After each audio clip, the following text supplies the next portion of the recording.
আসসালামু আলাইকুম। আমি এখন একটা ঘটনা বলবো। একটি নয়, দুটি স্পর্শী ঘটনা। প্রথম ঘটনা হলো উপমহাদেশের প্রত্যেক শাইখুল হযরত মাওলানা জাকারিয়া রাদিয়াল্লাহু তাআলা মউদ কি ইয়াদ নামক এক গ্রন্থে একটি চমৎকার ঘটনা বর্ণনা করেন। আমার মনে হয় সর্বশ্রেণীর মানুষের শিক্ষা গ্রহণের জন্য একটি ঘটনাই যথেষ্ট। পাঠক ভাই বোনেদের জন্য সবাই এবার ঘটনাটি আবার কয়েকটি প্রয়োজনীয় কথা লিখে দিলাম। আশা করি এ থেকে সকলে উপকৃত হবে। অটল সম্পদের মালিক এক ধনাঢ্য ব্যক্তি। টাকা পয়সা, ধন, ঐশ্বর্য কোনো কিছুরই অভাব নেই। আরাম আয়েশের এক কোনো বস্তু নেই যে তার সংগ্রহ ছিল না। বিশাল বিত্তশালী হওয়ার কারণও যখন যা মনে চাইতো তাই করত। দুর্বল লোকেরা তার ভয় থর থর করে কাঁপত। লোকটির চাকর নৌকের যেমন অভাব নেই, তেমনি অভাব নেই বন্ধু বান্ধবের। অবৈধ পয়সা দিয়ে ইতিমধ্যে সে বেশ কয়েকটি আলিশান প্রাসাদ নির্মাণ করেছেন। প্রাসাদের ভিতর বাহির কারুকাজ সকলে মুগ্ধ করে। সর্বশেষ নির্মিত প্রাসাদটি ছিল সবচেয়ে বড়। অত্যাধিক বিলাসবহুল্য সম্মুখে রয়ে জানা অজানা বরং বেরঙের ফুলের বাগান এবং প্রাসাদটি নির্মাণের কাজ সম্পূর্ণরূপে শেষ করে একদিন সে বন্ধু বান্ধব আত্মীয় স্বজন দাওয়াত করলো, তৈরি করলো নানা রকমের মুখ রোচক খাবার, আর সবশেষ রাখাল সুন্দরী কণ্ঠশিল্পীর নাচ গান সহ বানন্ট সাংস্কৃতিক অনুষ্ঠান এবং বিভিন্ন পর্বে দেশি বিদেশি মদ পানের আয়োজন তো আছে।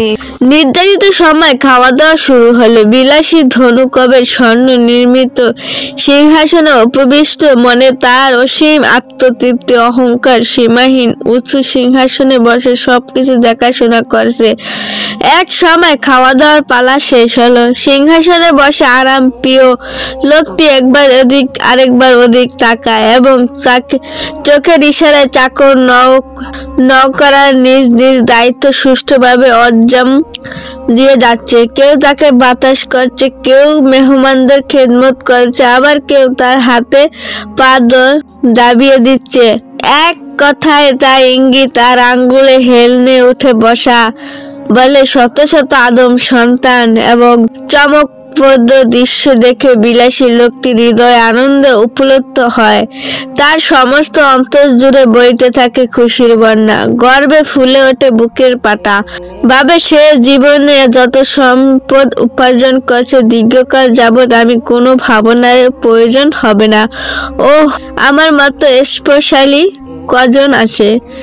বিলাস প্রিয় অত্যাচারী লোকটি তখন চরম উদ্ধত ভাব নিয়ে এবং কথা চিন্তা করেছিল। ঠিক তখনই প্রসাদের প্রধান ফটকে বিকট এক আওয়াজ হলো এবং আওয়াজ উপস্থিত হলো শুনতে পেল, কিন্তু খাওয়া দাওয়ার পর্ব শেষ করে গৃহকর্তা সবাই এতক্ষণে সুন্দরী ললনাদের মধুর সুরে কণ্ঠের গান আর নৃত্যের মধ্যে এতটাই বিভোর হয়ে পড়ছিল যে কোথায় কি আওয়াজ হলো সেদিকে কিপের মতো কোনো মানসিকতা তাদের ছিল না। শুধু প্রহরীর একজন এগিয়ে গিয়ে দেখলো শীর্ণ বস্ত্র পরিহিত একজন শীন ভিক্ষুক পকেটে সামনে দাঁড়িয়ে আছে। প্রহরী ভিক্ষুকের আচ্ছা মতো তিরস্কার করে বলল, এত বড় আওয়াজ কেন করলে? তুমি কি জানো না যে আজ এ বাড়িতে বিশেষ অনুষ্ঠান আছে? বহু দূরে দূরান্ত থেকে মেহমান এসেছে। ডিস্টার্ব করার অন্য কোনো সময় পেলে না বুঝি? যাও, এখন থেকে ওখানে সরে যাও, নইলে অপমান করে তাড়িয়ে দিতে বাধ্য হব। প্রহরীর কথায় ভিক্ষুক মোটেও বিরক্ত হলো না। সে বিনয়ের সাথে বলল, তোমাদের গৃহকর্তাকে আমার নিকট পাঠিয়ে দাও, তার সাথে আমার কিছু জরুরি কথা আছে। ভিক্ষুকের কথা শুনে চাকর অবাক না হয়ে পারল না। বিস্ময়কর বিস্তাবির চোখে কিছুক্ষণ সে ভিক্ষুকের দিকে তাকিয়ে রইল। তারপর বিদ্রুপের হাসি হেসে বলল, তুমি কি চেনো আমার গৃহকর্তাকে? কি তার পরিচয়, যার হাতে ইশারায় হাজারো লোক উঠা বসা করে, আর তোমার মতো ভিক্ষুক কিনে এসেছো তার সাথে সাক্ষাৎ করতে? হাসি পায় তোমার এই আচরণে। এবার শান্ত ভিক্ষুক আরো শান্ত হলো এবং প্রহরীর তিরস্কার গায়ে না মেখে আগের মতোই নিরুপতা কণ্ঠে বলল, তোমাকে যা বলি তো শোনো। আমি তোমার মনিবের সাথে দুটি কথা বলতে চাই। একটা সংবাদটুকু তুমি তার কাছে পৌঁছে দাও। প্রহরী কথা না বাড়িয়ে মনিবের নিকট সংবাদ পৌঁছে দিল। বলল, আপনার সাথে এক ভিক্ষুক সাক্ষাৎ করতে চায়। এই আনন্দ দক্ষিণ পরিবেশে যে কোনো লোকেরই সাক্ষাৎ বিরক্ত করে এবং তার উপর অবাক ভিক্ষুক সংবাদ শুনে মনিবের রাগ চরমে উঠল। কঠিন হয়ে ওঠে গোটা মুখমণ্ডল, দৃষ্টিতে ঝরে পড়ে অগ্নি ফুলিঙ্গ। তিনি ভিক্ষুকের এত বড় স্পর্ধা মুখের ওপর একটি যা লাগিয়ে একটি দৃষ্টান্ত মজা দেখিয়ে দিলে না কেন? বুঝিয়ে দিলে না যে কে আমার সাথে সাক্ষাৎ করতে স্বাদ কত তিক্ত। এমন সময় ভিক্ষুক অবাক ফটকে প্রচন্ড শব্দে আঘাত করলো। আঘাতের তীব্রতা এতই বেশি ছিল যে গোটা আলিশান প্রসাদ কেঁপে উঠল। প্রহরী পুনরায় দৌড়ে এসে ফটকে উপস্থিত হলো। ভিক্ষুক তাকে বলল, তোমার কর্তাকে গিয়ে বলো আমার নাম মালাইকুল মউত, আমি তার প্রাণ সংহারের জন্য এসেছি। চাকর চমকর যে তড়িগড়ি করে মনিবে বলল, আলী যা। লোকটি বাহিক বেশ ভিক্ষুকের মতো হলো, সে মূলত ভিক্ষুক নয়, সে নাকি মালাইকুল মউত, আজরাইল আলাইহিস সালাম। আপনার জীবন প্রদীপ চিরদিনের জন্য নিভিয়ে দেওয়ার জন্য সে এসেছে। মালাইকুল মউতের নাম শোনার সাথে সাথে ভয়ার্ত কণ্ঠে আর্তনাদ করে উঠলে মনিব। থর থর করে কেঁপে উঠে তার হৃৎপিণ্ড, বির্বন হয়ে উঠে মুখমণ্ডল, যার আলিশান প্রসাদে এখনো পুরো দমে নাচ গানের আসর চলছে। যিনি ছিলেন আজকের আসরের মধ্যমণি, যার চোখে ইশারা শত শত লোক কঠিন থেকে কঠিনতর কর্ম সম্পাদন করে, সেই মনিবের আজ বিদায়, চিরবিদায়, যে কল্পনার অতিথি। মালাইকুল মউতের সামনে যেতে গৃহকর্তার সাহস হলো না। তিনি এক চাকরে বললেন, তুমি গিয়ে তাকে বলো আজ যেন তার পরিবর্তে অন্য কারো প্রাণ সংহার করা হয়। ইত্যবসরে ভিক্ষুক বেশি মৃত্যুদূত নিজেই প্রবেশ করে মালিকের কাছে ভিক্ষুকের মতো করে, আমার তুমি বেশ অবাধ্য করেছিল, তাই না? যা হোক, তোমার মৃত্যুর সময় একেবারে নিকটবর্তী, সুতরাং করণীয় কিছু থাকলে এখন সেরে ফেলো। আমি কিন্তু তোমার জানা না নিয়ে আজ ফিরছি না। গৃহকর্তা এবার অতিথি জীবনে ফিরে গেল। সে দেখলো তার গোটা জীবনে অন্যায় অপকর্মে পরিপূর্ণ এমন কোনো দুষ্কর্ম নেই যা তা করেনি।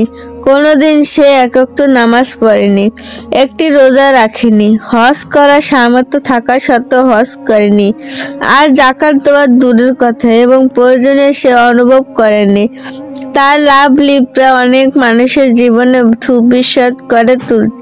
অনেকে নিয়েছে চিরবিদায়, কত সুন্দরী নারী ইজ্জত হারিয়েছে তার হাতে, তার কোনো হিসাব নেই। কত গরিব অসহায় মানুষ তার নির্মম অত্যাচারে নিষ্পৃত হয়ে, তারও কোনো ইয়াতা নেই। আজকের এই বিদায় মুহূর্তে সবই তার মনে পড়ছে। এইসব কথা কিছুক্ষণ চিন্তা করে গৃহকর্তা চরম অপেক্ষা করে লাগলো, এবং পর্যায় সিন্দুক থেকে যাবতীয় দিনার দিরহাম এবং হীরা মুক্ত বের করে মাটিতে রেখে আফসোসের স্বরে বলল, হে দুনিয়ার সম্পদ, তোমার উপর আল্লাহর লানত হোক। তুমি আমাকে আল্লাহর ইবাদত থেকে বিরত রেখেছ। তোমার কারণে আজকে আমি খালি হাতে কবরে যাচ্ছি। তোমার জন্যই আল্লাহর ডাকার সুযোগ পাইনি আমি। এ সময় আল্লাহ তাআলা সম্পদের বাক শক্তি খুলে দিলেন। সম্পদ বলতে লাগলো, হে আল্লাহর বান্দা, আমাকে কেন অযথা অভিশাপ দিচ্ছ? অথচ আমার কারণে তুমি বড় বড় রাজা বাদশাহ সাক্ষাৎ লাভ করতে, আমার কারণে তুমি সুন্দরী নারীর দেহ ভোগ করতে, আমার উশিলাতে তুমি রাজা হালে চলাফেরা করতে। আমাকে পেয়ে তুমি ডুবে গিয়েছিল অপকর্মের মহাসমুদ্রে, কিন্তু এতে আমার বিন্দুমাত্র দোষ নেই, কেননা তুমি ইচ্ছা করলে আমাকে ভালো কাজে ব্যয় করতে পারতে।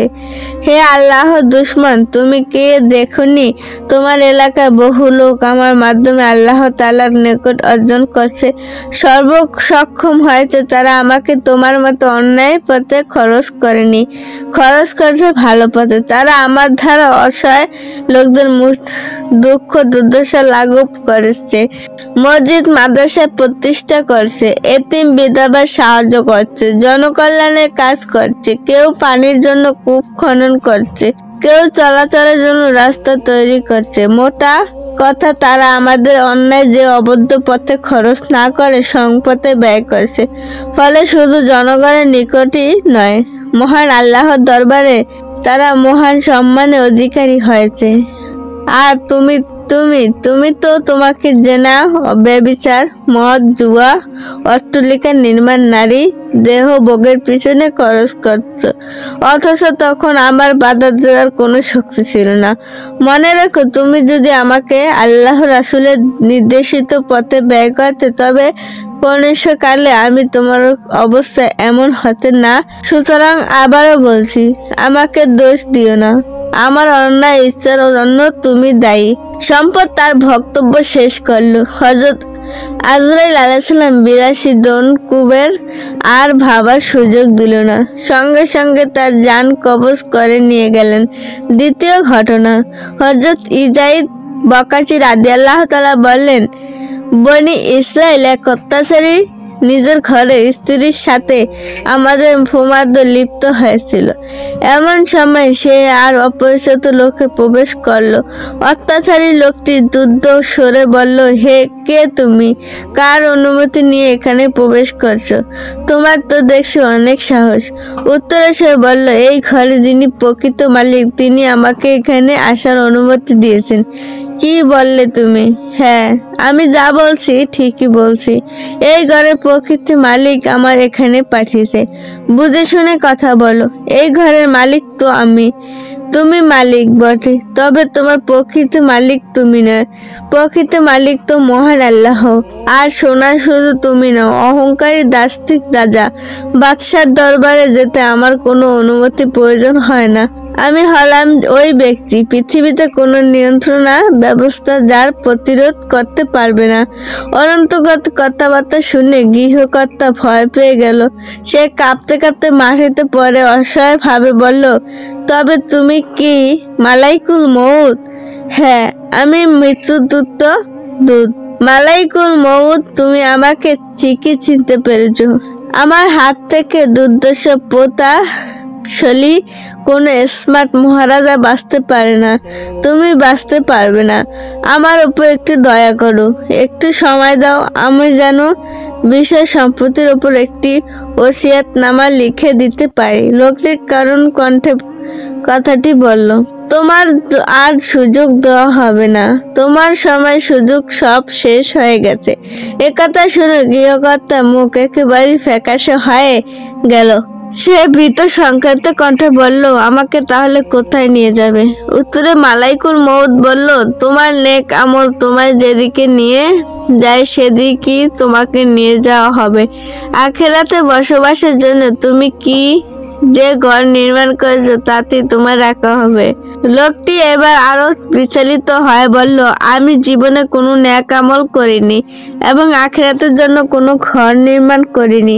ফিরিস্তা বললেন, তবে তো তোমায় আমার ওদিকে নিয়ে যাওয়ার হবে যা আয়াতে বলা হয়েছে, সেই অগ্নি এবং জ্বলন্ত হুলকা যা চামড়া পর্যন্ত খসিয়ে ফেলবে। অতঃপর ফিরিস্তা বিন্দুমাত্র বিলম্ব না হয়ে তার জান নিয়ে চলে গেল। প্রিয় মুসলিম ভাই ও বোনেরা, মৃত্যুর পর মহাপরাক্রমশীল আল্লাহ তাআলা এক অঙ্গলিনী বিধান যে এই থেকে বাঁচতে পারবে না, বাঁচার কোনো উপায় নেই। সুতরাং বুদ্ধিমান ওই ব্যক্তি যিনি সর্বদা মৃত্যুর জন্য প্রস্তুত থাকেন। পাঠক বিন্দু ও পৃথিবীর দু ধরনের লোক আছে। তদন্ত এক ধরনের লোক হলো নেককার, পরেশগার ও আল্লাহওয়ালার। আর আরেক ধরনের লোক আছে বদকার, গুনাহগার ও আল্লাহর নাফরমান বান্দা। পারলৌকিক জীবনে যে দু শ্রেণীর লোকের অবস্থা যেমন ভিন্ন হবে, তেমনি দুনিয়া থেকে বিদায় গ্রহণের সময় তাদের অবস্থা হবে সম্পূর্ণ বিপরীত। নেককার লোকেদের মৃত্যু যতটা আজান সহজে হবে, বদকার, নাফরমান ও কাফের মুশরিকের মৃত্যু ঠিকই ততটাই কঠিন ভয়াবহ হবে। সুতরাং মৃত্যুর বিষয়কার পরিস্থিতি থেকে বেঁচে সহজ সুন্দর মৃত্যু চাইলে নেককার ও আল্লাহওয়ালার হওয়ার কোনো বিকল্প নেই। একদিন হযরত ইব্রাহিম আলাইহিসসালাম মালাইকুল মউত হযরত আজরাইল আলাইহিসসালামকে বলছিলেন, ভাই আপনি যে রূপ ধারণ করেন, গুনাহগার ও অপরাধী জান কবজ করলে সেই রূপটি আমাকে একটু দেখাবেন কি? আজরাইল আলাইহিসসালাম বললেন, হয়তো এই ভয়ঙ্কর অবস্থা দেখার শক্তি আপনার নেই, আপনি কিছুতেই তা বরদাশত করতে পারবেন না। হযরত ইব্রাহিম আলাইহিসসালাম বললেন, না আমি পারবো, আমার মেহেরবানি করে আল্লাহ দেখিয়ে দিন। হযরত আজরাইল আলাইহিসসালাম বললেন, ঠিক আছে, আপনি তাহলে অন্যদিকে মুখ ফিরান। হযরত ইব্রাহিম আলাইহিসসালাম তাই করলেন। অতঃপর হযরত আজরাইল আলাইহিসসালাম আপন রূপ পরিবর্তন করে বললেন, এবার তাকিয়ে দেখুন। হযরত ইব্রাহিম আলাইহিসসালাম মুখ ফিরিয়ে দেখলেন দানব রূপী কালো কুৎসিত এক ব্যক্তি, বিশাল আকৃতি নিয়ে দণ্ডায়মান, চুলগুলো অনেক লম্বা, পোশাক থেকে বিশ্রী দুর্গন্ধ বের হচ্ছে। হযরত ইব্রাহিম আলাইহিসসালাম আজরাইল আলাইহিসসালামকে এই ভয়াবহ রূপে দর্শন বেহুশ হয়ে মাটিতে লুটিয়ে পড়লেন। দীর্ঘক্ষণ পর তার হুঁশ হয়ে ফিরে এলো। এবার তিনি দেখলেন হযরত আজরাইল আলাইহিসসালাম তার আসল আকৃতি ফিরে গেছে। হুঁশ ফিরে আসার পর হযরত আজরাইল আলাইহিসসালাম হযরত ইব্রাহিম আলাইহিসসালামকে সম্বোধন করে বললেন, হুজুর কেমন দেখলেন আমাকে? হযরত ইব্রাহিম আলাইহিসসালাম বলেন, যদি গুনাহগার লোকেদের জন্য আর অন্য কোনো শাস্তির মুসাবিত ব্যবস্থা না হতো, তবে আপনার এই ভয়ঙ্কর আকৃতি তার শাস্তির জন্য যথেষ্ট হতো। অতঃপর হযরত ইব্রাহিম আলাইহিসসালাম হযরত আজরাইল আলাইহিসসালামকে বললেন, এবার আপনি অনুগ্রহ করে ওই রূপটি প্রদর্শন করুন, যে রূপ আপনি নেককার মুমিনদের জান কবজ করে থাকেন। হযরত ইব্রাহিম আলাইহিসসালাম এই আবেদন করতে আজরাইল আলাইহিসসালাম রূপ পরিবর্তন করলেন। এবার তাকে দেখা গেল একজন সুন্দর সুদর্শন বলিষ্ঠ যুবকের ন্যায়। তার পোশাক খুবই মূল্যবান এবং উন্নত মানের, দেহ থেকে ছড়িয়ে পড়া সুগন্ধি চতুর্দিকে বিমারিত করা তুলেছে। চেহারা বেশ অভিজাতের ছাপ, উজ্জ্বল দীপ্ত মুখমণ্ডল মনে হলো। এমন সুন্দর সুপুরুষ ও শান্তিপ্রিয় মানুষ পৃথিবীতে আর দ্বিতীয়টি নেই। হযরত আজরাইল আলাইহিসসালাম এর দ্বিতীয় রূপ দেখে হযরত ইব্রাহিম আলাইহিসসালাম বললেন, আল্লাহর প্রিয় নেককার বান্দারা, যদি আপনারা এই সুদর্শন আকৃতি শুভ জ্যোৎস্নার মতো নির্মল মুখখানা দর্শন করার অন্য কোনো আনন্দদায়ক জিনিস নাও পাও, তবে এটাই তাদের মনে তৃপ্তি আনন্দ লাভের জন্য যথেষ্ট হবে। এক হাদিসে রাসূল সাল্লাল্লাহু আলাইহি সাল্লাম ইরশাদ করেন যে, সত্তার কসম করে বলছি, যার হাতে আমার জান মৃত্যু কষ্ট হাজার স্থানে তরবারি আঘাত অপেক্ষা বেশি মারাত্মক। হযরত সাদ্দাস ইবনে আউস রাদিয়াল্লাহু বলেন, মউত দুনিয়া আখিরাতের সকল কষ্ট অপেক্ষা অধিক মারাত্মক করা দিয়ে চিরার চেয়ে ভয়াবহ। কেচি দিয়ে কর্তন করা অপেক্ষা বেশি কষ্টদায়ক এবং উপযুক্ত পাত্রে বসিয়ে নিজ দিয়ে আগুন জ্বালিয়ে দেওয়া কষ্টের চেয়ে অনেক কষ্টকর। জালেম অত্যাচারী মৃত্যুর যন্ত্রণা বর্ণনা দিতে গিয়ে মহান রাব্বুল আলামিন আয়াতে বলেন, হে মুহাম্মদ, আপনি যদি জালিমদের মৃত্যুর যাতনা হাবুডুবু খাওয়ার অবস্থা দেখতেন, ফেরেশতা তখন হস্ত প্রসারিত করে বলতে থাকতো, তোমার জান বের করে দাও, আজ তোমাকে অপরাধের প্রতিফল হিসেবে লাঞ্ছনাদায়ক শাস্তি দেওয়া হবে। অন্য আয়াতে আল্লাহ পাক বলেন, হে নবী, আপনি যদি কাফিরদের মৃত্যুর ভয়াবহ অবস্থা প্রত্যক্ষ করতেন, এই সময় ফেরেশতারা তাদের মুখমণ্ডল পৃষ্ঠদেশের উপর সাদর আগত করা বলে যে সামনে গিয়ে আগুন যোগ্য হওয়ার কঠিন শাস্তি আবেদন করতেন। কাফিরদের মৃত্যু। হাদিস শরীফ আছে যে যখন কোনো কাফিরদের মৃত্যু হয়, তখন উপস্থিত হয় তখন আকার সাথে কালো কুচি কাদাকার চেহারা কিছু সংখ্যক ফেরেশতা তার নিকট আসে।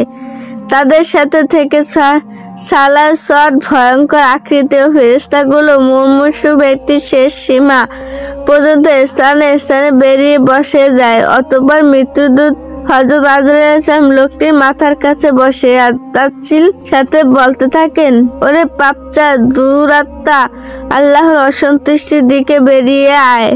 মোট কথা, আল্লাহর প্রিয় বান্দাদের মৃত্যুর সময় কথা বলা যেরূপ মা তার শিশুর সাথে বলে থাকে। ফলশ্রুতি সে আত্মা দেহ থেকে এত সহজে বেরিয়ে যায় যেমন আটা থেকে চুল বেরিয়ে আসে। যখন রুহু থেকে আলাদা হয় তখন সব ফেরেশতাই তাকে সালাম দেয় এবং জান্নাতের সুসংবাদ জানায়। এমত অবস্থায় রুহু দেহকে লক্ষ্য করে বললে, আল্লাহ তাআলা তোমাকে উত্তম প্রতিদান দিন। তুমি আল্লাহর হুকুমে বাস্তবায়িত করতে, তার ইবাদত অনুগ্রহ দ্রুত এগিয়ে যেতে, আর তার অবাধ্য ছিল যে অলস ধীরগতি সম্পূর্ণ। অতঃপর আজকের দিনটি তোমার জন্য মোবারক। তুমি নিজে যা থেকে মুক্তি পেলে আমাকে তাও থেকে মুক্তি দিলে। অনুরূপ ভাবে দেহ বউকে সম্বন্ধ করে এক জাতির কথা বলা।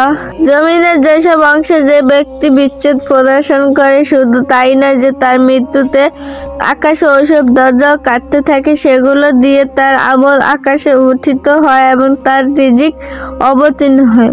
সুপ্রিয় পাঠক, জন্মিলে মরিতে হয়, এটি একটি চিরন্ত সত্য কথা। মৃত্যুর স্বাদ ও আস্বাদন করতে হবে। প্রতিটি প্রাণী কি আমাদের আফসোস লাগে ওইসব লোকেদের জন্য যারা মৃত্যু নিশ্চিত জেনেও এবং জন্য প্রস্তুত গ্রহণ করে না। দুনিয়ার একটি দোকার ঘর থেকে এত বিন্দুমাত্র সন্দেহ নেই, কিন্তু এত সত্য বহু মানুষের মৃত্যুর কথা, কবরের কথা, আখিরাতের কথা ভুলে গিয়ে প্রত্যেক সাজ সরঞ্জাম ও রং তামাশায় বিভোর রয়েছে। রাত দিন ধন সম্পদ সঞ্চয়, টাকা পয়সা উপার্জন, ফিকির মশগুল। মৃত্যুর কথা, মৃত্যুর বিবেশিক পরিস্থিতির কথা ভুলে স্মরণ করে না, অথবা তার খরচে নেই। তার নাম জীবিতের তালিকা থেকে কেটে মৃত্যুদের তালিকায় লেখা হয়ে গেছে, এমনকি তার কাফনের কাপড় দোকানে এসে গেছে। প্রিয় পাঠক পাঠিকা, এটা কত বড় বিস্ময় ব্যাপার যে কোনো মুহূর্তে মৃত্যু আসতে পারে। একথা নিশ্চিত করে জানা সত্ত্বেও মানুষ দুনিয়ার সুখ সৌভাগ্য নিয়ে ব্যস্ত আছে। কোনো ব্যক্তি তা জানে, তার নামে ওয়ারেন্ট জারি হয়ে গেছে, পুলিশের লোকরা তা হন্য করে খুঁজছে। তবে কি সে আরামের সাথে নিদ্রা যেতে পারবে কি সে খুশি আনন্দ তার ভোগ বিলাসে ডুবে থাকতে? না, কখনোই তা পারবে না। বরং সে নিজে বাঁচানোর জন্য আহার নিদ্রা ভয় ত্যাগ করে যাবতীয় চেষ্টা তদবির চালিয়ে যাবে। অনুরূপ ভাবে আমরা যখন জানি যে মৃত্যুর ফেরেশতা হযরত আজরাইল আলাইহিস সালাম আমাদের অপেক্ষামান, তদুপরি মৃত্যুর শাস্তি অনন্ত ভয়ঙ্কর, তার সত্ত্বেও মৃত্যুর ব্যাপারে একেবারে উদাসীন থাকা এবং তার জন্য তৈরি গ্রহণ না করে চরম বোকামি দৃষ্টান্ত নয় কি? তাই আসুন কেবল প্রত্যেক জীবনে সুন্দর সুখময় করে ঘরে ওঠা দান্দায় থেকে ভোগ বিলাস দুনিয়ার চাকরি কিরের পিছনে পরে আজ থেকে আমরা প্রতিদিন মৃত্যুর কথা স্মরণ করি এবং তার জন্য যথাযথ প্রস্তুতি গ্রহণ করি। আজ আর আমরা মধ্যে থেকে ইরাদা করতে আমি আমার 24 ঘন্টার সময়কে শুধু দুনিয়ার পিছনে ব্যয় করা, মাথার মধ্যে মৃত্যুর চিন্তা, পরকালের চিন্তা রাখবো। তবে পরকালের পথে সংশয় করা সহজ হবে। যে করুন আল্লাহ, তুমি অপরিসীম মেহেরবানি, আমাদের সকলে পরিপূর্ণ ঈমান, তোমার পছন্দসই আমল নিয়ে মৃত্যুবরণ করার তৌফিক দান করুন। আমিন। আমার কারণে তুমি বড় বড় রাজা বাদশাহ সাক্ষাৎ লাভ করতে, আমার কারণে তুমি সুন্দরী নারী দেহ ভোগ করতে, আমার উশিলাতে তুমি রাজা হালে চলাফেরা করতে। আমাকে পেয়ে তুমি ডুবে গিয়েছিল অপকর্মের মহাসমুদ্রে, কিন্তু এতে আমার বিন্দুমাত্র দোষ নেই, কেননা তুমি ইচ্ছা করলে আমাকে ভালো কাজে ব্যয় করতে পারতে। হে আল্লাহর দুশমন, তুমি কে দেখনি তোমার এলাকার বহু লোক আমার মাধ্যমে আল্লাহ তাআলার নিকট অর্জন করছে, সক্ষম হয়েছে। তারা আমাকে তোমার মতো অন্যায় পথে খরচ করেনি, খরচ করেছে ভালো পথে। তারা আমার দ্বারা অসহায় লোকদের দুঃখ দুর্দশা লাঘব করেছে, মসজিদ মাদ্রাসা প্রতিষ্ঠা করছে, এতিম বিধবা সাহায্য করছে, জনকল্যাণের কাজ করছে, কেউ পানির জন্য কূপ খনন করছে, কেউ চলাচলের জন্য রাস্তা তৈরি করছে। মোটা কথা, তারা আমাদের অন্যায় যে অবৈধ পথে খরচ না করে সংপথে ব্যয় করছে। ফলে শুধু জনগণের নিকটই নয়, মহান আল্লাহর দরবারে তারা মহান সম্মানের অধিকারী হয়েছে। আর তুমি তুমি তুমি তো তোমাকে জেনা, ব্যভিচার, মদ, জুয়া, অট্টালিকা নির্মাণ, নারী দেহ ভোগের পিছনে খরচ করছো, অথচ তখন আমার বাধা দেওয়ার কোনো শক্তি ছিল না। মনে রাখো, তুমি যদি আমাকে আল্লাহ রাসূলের নির্দেশিত পথে ব্যয় করতে, তবে কনিষ্ঠকালে আমি তোমার অবস্থা এমন হতে না। সুতরাং আবারও বলছি, আমাকে দোষ দিও না, আমার অন্যায় ইচ্ছার জন্য তুমি দায়ী। সম্পদ তার বক্তব্য শেষ করলো। হযরত আজরাইল আলাইহিস সালাম ৮২ দন কুবের আর ভাবার সুযোগ দিল না, সঙ্গে সঙ্গে তার জান কবজ করে নিয়ে গেলেন। দ্বিতীয় ঘটনা, হযরত ইজাইদ বকাচি রাদিয়াল্লাহু তাআলা বললেন, বনি ইসরাইল এক অত্যাচারী নিজের ঘরে স্ত্রীর সাথে আমাদের ভূমাদ্য লিপ্ত হয়েছিল। এমন সময় সে আর অপরিচিত লোকে প্রবেশ করলো। অত্যাচারী লোকটি দুধ সরে বলল, হে কে তুমি? কার অনুমতি নিয়ে এখানে প্রবেশ করছো? তোমার তো দেখছি অনেক সাহস। উত্তরে সে বলল, এই ঘরে যিনি প্রকৃত মালিক তিনি আমাকে এখানে আসার অনুমতি দিয়েছেন। কি বললে তুমি? হ্যাঁ, আমি যা বলছি ঠিকই বলছি। এই ঘরের প্রকৃত মালিক আমার এখানে পাঠিয়েছে। বুঝে শুনে কথা বলো। এই ঘরের মালিক তো আমি। তুমি মালিক বটে, তবে তোমার প্রকৃত মালিক তুমি না। প্রকৃত মালিক তো মহান আল্লাহ। আর সোনা শুধু তুমি নাও, অহংকারী দাস্তিক রাজা। বাদশার দরবারে যেতে আমার কোনো অনুমতি প্রয়োজন হয় না। আমি হলাম ওই ব্যক্তি, পৃথিবীতে কোনো নিয়ন্ত্রণা ব্যবস্থা যার প্রতিরোধ করতে পারবে না। অনন্তগত কথাবার্তা শুনে গৃহকর্তা ভয় পেয়ে গেল। সে কাঁপতে কাঁপতে মাটিতে পড়ে অসহায় ভাবে বলল, তবে তুমি কি মালাইকুল মউত? হ্যাঁ, আমি মৃত্যুদূত দূত। মালাইকুল মউত, তুমি আমাকে ঠিকই চিনতে পেরেছ। আমার হাত থেকে দুর্দর্শ পোতা শলি কোনো স্মার্ট মহারাজা বাঁচতে পারে না। তুমি বাঁচতে পারবে না। আমার উপর একটু দয়া করো, একটু সময় দাও। আমি যেন বিষয় সম্পত্তির উপর একটি ওসিয়তনামা লিখে দিতে পারি। লোকটির কারণ কণ্ঠে কথাটি বলল, তোমার আর সুযোগ দেওয়া হবে না। তোমার সময় সুযোগ সব শেষ হয়ে গেছে। একথা শুনে গৃহকর্তার মুখ একেবারে ফ্যাকাশে হয়ে গেল। সে ভীত সংকেত কণ্ঠে বলল, আমাকে তাহলে কোথায় নিয়ে যাবে? উত্তরে মালাইকুল মউত বলল, তোমার নেক আমল তোমায় যেদিকে নিয়ে যায় সেদিকেই তোমাকে নিয়ে যাওয়া হবে। আখিরাতে বসবাসের জন্য তুমি কি যে ঘর নির্মাণ করেছো তাতেই তোমার রাখা হবে।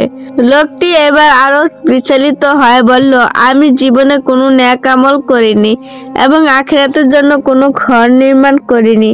ফিরিশতা বললেন, তবে তো তোমায় আমার ওদিকে নিয়ে যাওয়ার হবে যা আয়াতে বলা হয়েছে, সেই অগ্নি এবং জ্বলন্ত হুলকা যা চামড়া পর্যন্ত খসিয়ে ফেলবে। অতঃপর ফিরিস্তা বিন্দুমাত্র বিলম্ব না হয়ে তার জান নিয়ে চলে গেল।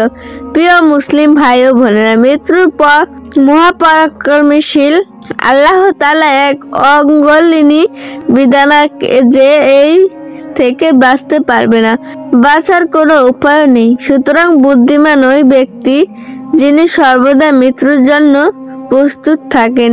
পাঠক বিন্দু ও পৃথিবীর দু ধরনের লোক আছে। তদন্ত এক ধরনের লোক হলো নেককার, পরেশগার ও আল্লাহওয়ালার। আর আরেক ধরনের লোক আছে বদকার, গুনাহগার ও আল্লাহর নাফরমান বান্দা। পারলৌকিক জীবনে যে দু শ্রেণীর লোকের অবস্থা যেমন ভিন্ন হবে, তেমনি দুনিয়া থেকে বিদায় গ্রহণের সময় তাদের অবস্থা হবে সম্পূর্ণ বিপরীত। নেককার লোকেদের মৃত্যু যতটা আজান সহজে হবে, বদকার, নাফরমান ও কাফের মুশরিকের মৃত্যু ঠিকই ততটাই কঠিন ভয়াবহ হবে।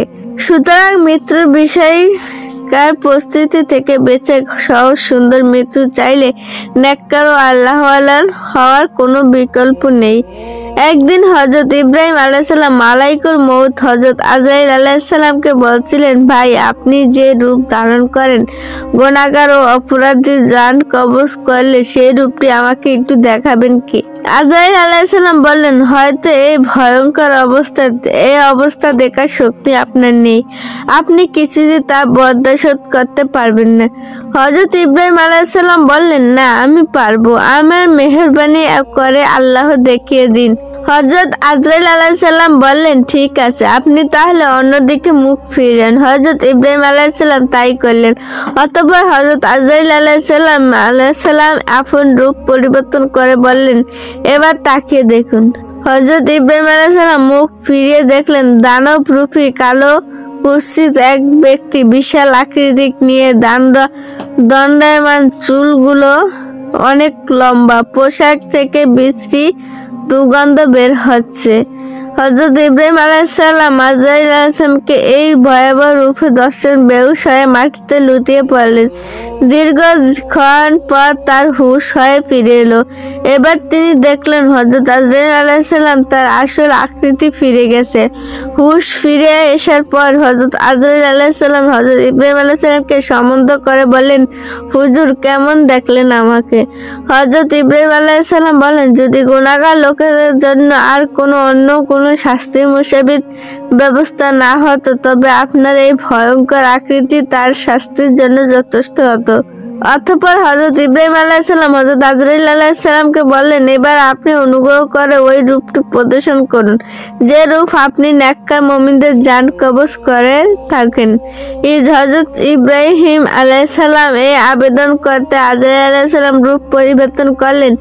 এবার তাকে দেখা গেল একজন সুন্দর, সুদর্শন, বলিষ্ঠ যুবকের ন্যায়। তার পোশাক খুবই মূল্যবান এবং উন্নত মানের, দেহ থেকে ছড়িয়ে পড়া সুগন্ধি চতুর্দিকে বিমারিত করা তুলেছে। চেহারা বেশ অভিজাতের ছাপ, উজ্জ্বল দীপ্ত মুখমণ্ডল মনে হলো। এমন সুন্দর, সুপুরুষ ও শান্তিপ্রিয় মানুষ পৃথিবীতে আর দ্বিতীয়টি নেই।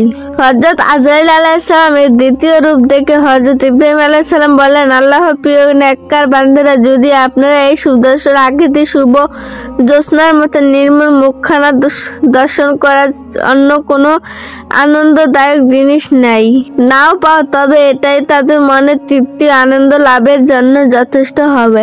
এক হাদিসে রাসূল সাল্লাল্লাহু আলাইহি ওয়াসাল্লাম ইরশাদ করেন যে, সত্তার কসম করে বলছি, যার হাতে আমার জান, মৃত্যু কষ্ট হাজার স্থানে তরবারি আঘাত অপেক্ষা বেশি মারাত্মক। হযরত সাদ্দাত ইবনে আউস রাদিয়াল্লাহু বলেন, মউত দুনিয়া আখিরাতে সকল কষ্ট অপেক্ষা অধিক মারাত্মক করা দিয়ে চিরার চেয়ে ভয়াবহ। কেচি দিয়ে কর্তন করা অপেক্ষা বেশি কষ্টদায়ক এবং উপযুক্ত পাত্রে বসিয়ে নিজ দিয়ে আগুন জ্বালিয়ে দেওয়া কষ্টের চেয়ে অনেক কষ্টকর। জালিম অত্যাচারী মৃত্যুর যন্ত্রণা বর্ণনা দিতে গিয়ে মহান রাব্বুল আলামিন আয়াতে বলেন, হে মুহাম্মদ, আপনি যদি জালিমদের মৃত্যুর যাতনা হাবুডুবু খাওয়ার অবস্থা দেখতেন, ফেরেশতা তখন হস্ত প্রসারিত করে বলতে থাকতো, তোমার জান বের করে দাও, আজ তোমাকে অপরাধের প্রতিফল হিসেবে লাঞ্ছনাদায়ক শাস্তি দেওয়া হবে। অন্য আয়াতে আল্লাহ পাক বলেন, হে নবী, আপনি যদি কাফিরদের মৃত্যুর ভয়াবহ অবস্থা প্রত্যক্ষ করতেন, এই সময় ফেরেশতারা তাদের মুখমণ্ডল পৃষ্ঠদেশের উপর সাদর আগত করা বলে যে সামনে গিয়ে আগুন দগ্ধ হওয়ার কঠিন শাস্তি আবেদন করতেন। কাফিরদের মৃত্যু। হাদিস শরীফ আছে যে যখন কোনো কাফিরদের মৃত্যু হয় তখন উপস্থিত হয় তখন আকার সাথে কালো কুশ্রী কাদাকার চেহারা কিছু সংখ্যক ফেরেশতা তার নিকট আসে। তাদের সাথে থেকে সালাসট ভয়ঙ্কর আকৃতির ফেরেশতাগুলো মুমূর্ষু ব্যক্তির শেষ সীমা পর্যন্ত স্থানে স্থানে বেরিয়ে বসে যায়। অতঃপর মৃত্যুদূত হযরত আজরাইল আলাইহিস সালাম লোকটির মাথার কাছে বসে তাচ্ছিল সাথে বলতে থাকেন, ওরে পাপচা দুরাত্মা, আল্লাহর অসন্তুষ্টির দিকে বেরিয়ে আয়।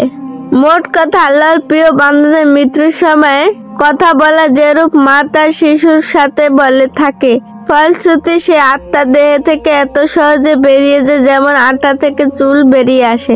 যখন রূহ থেকে তার দিকে আলাদা হয় তখন সব ফেরেশতাই তাকে সালাম দেয় এবং জান্নাতের সুসংবাদ জানায়। এমতো অবস্থায় রূহ দেহকে লক্ষ্য করে বললে, আল্লাহ তাআলা তোমাকে উত্তম প্রতিদান দিন। তুমি আল্লাহর হুকুমে বাস্তবায়িত করতে, তার ইবাদত অনুগ্রহ দ্রুত এগিয়ে যেতে, আর তার অবাধ্য ছিল যে অলস ধীরগতি সম্পূর্ণ। অতঃপর আজকের দিনটি তোমার জন্য মোবারক, তুমি নিজে যা থেকে মুক্তি পেলে আমাকে তাও থেকে মুক্তি দিলে। অনুরূপভাবে দেহ বউকে সম্বন্ধ করে এক জাতির কথা বলা। জমিনের যেসব অংশে যে ব্যক্তি বিচ্ছেদ প্রদর্শন করে, শুধু তাই নয় যে তার মৃত্যুতে আকাশে ওইসব দরজাও কাঁদতে থাকে, সেগুলো দিয়ে তার আমল আকাশে উত্থিত হয় এবং তার রিজিক অবতীর্ণ হয়। সুপ্রিয় পাঠক, জন্মিলে মরিতে হয়, এটি একটি চিরন্ত সত্য কথা। মৃত্যুর স্বাদ ও আস্বাদন করতে হবে। প্রতিটি প্রাণী কি আমাদের আফসোস লাগে ওইসব লোকেদের জন্য যারা মৃত্যু নিশ্চিত জেনেও এবং জন্য প্রস্তুত গ্রহণ করে না। দুনিয়ার একটি দোকার ঘর থেকে এত বিন্দুমাত্র সন্দেহ নেই, কিন্তু এত সত্য বহু মানুষের মৃত্যুর কথা, কবরের কথা, আখিরাতের কথা ভুলে গিয়ে প্রত্যেক সাজ সরঞ্জাম ও রং তামাশায় বিভোর রয়েছে। রাত দিন ধন সম্পদ সঞ্চয়, টাকা পয়সা উপার্জন, ফিকির মশগুল, মৃত্যুর কথা, মৃত্যুর বিবেশিক পরিস্থিতির কথা ভুলে স্মরণ করে না, অথবা তার খরচে নেই। তার নাম জীবিতের তালিকা থেকে কেটে মৃত্যুদের তালিকায় লেখা হয়ে গেছে, এমনকি তার কাফনের কাপড় দোকানে এসে গেছে। প্রিয় পাঠক পাঠিকা, এটা কত বড় বিস্ময় ব্যাপার যে কোনো মুহূর্তে মৃত্যু আসতে পারে। একথা নিশ্চিত করে জানা সত্ত্বেও মানুষ দুনিয়ার সুখ সৌভাগ্য নিয়ে ব্যস্ত আছে। কোনো ব্যক্তি তা জানে, তার নামে ওয়ারেন্ট জারি হয়ে গেছে, পুলিশের লোকরা তা হন্য করে খুঁজছে। তবে কি সে আরামের সাথে নিদ্রা যেতে পারবে কি সে খুশি আনন্দ তার ভোগ বিলাসে ডুবে থাকতে? না, কখনোই তা পারবে না। বরং সে নিজে বাঁচানোর জন্য আহার নিদ্রা ভয় ত্যাগ করে যাবতীয় চেষ্টা তদবির চালিয়ে যাবে। অনুরূপভাবে আমরা যখন জানি যে মৃত্যুর ফিরিস্তা হযরত আজরাইল আলাইহিস সালাম আমাদের অপেক্ষামান, তদুপরি মৃত্যুর শাস্তি অনন্ত ভয়ঙ্কর, তার সত্ত্বেও মৃত্যুর ব্যাপারে একেবারে উদাসীন থাকা এবং তার জন্য তৈরি গ্রহণ না করে চরম বোকামির দৃষ্টান্ত নয় কি?